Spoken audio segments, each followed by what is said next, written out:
Google qui s'engage contre la marijuana, la saleté des thés d'oreiller et une intelligence artificielle pour détecter le cancer du sein. Nous sommes le samedi 1er juin, je suis David, bonjour à toutes et à tous. Voici votre concentré d'actualité scientifique sélectionné par MaxiScience.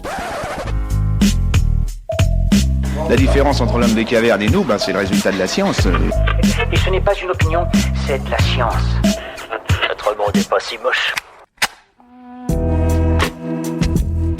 Si vous ne lavez pas votre thé d'oreiller régulièrement, le nombre de bactéries augmente à un tel point qu'il dépasse celui d'une cuvette de toilette. C'est la conclusion d'une récente étude qui suggère qu'il faudrait nettoyer ses thés d'oreiller au moins une fois par semaine. D'après les chercheurs, cette saleté est due à l'augmentation du nombre d'acariens et donc de bactéries présents sur la literie.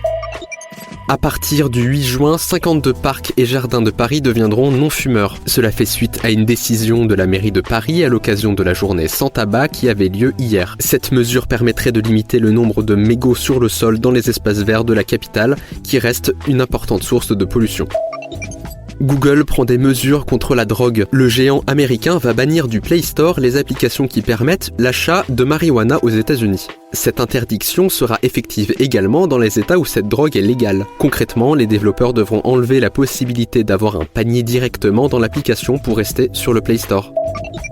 Une avancée dans le dépistage du cancer du sein. Une intelligence artificielle créée par des chercheurs du MIT est désormais capable de prédire l'apparition de la maladie avec 4 années d'avance. En 2017, 60 000 personnes en ont été diagnostiquées en France. C'est tout pour aujourd'hui. Vous avez aimé cette version raccourcie du podcast? N'hésitez pas à nous donner votre avis sur les réseaux sociaux.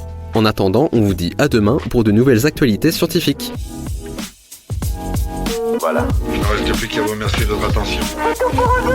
Au revoir.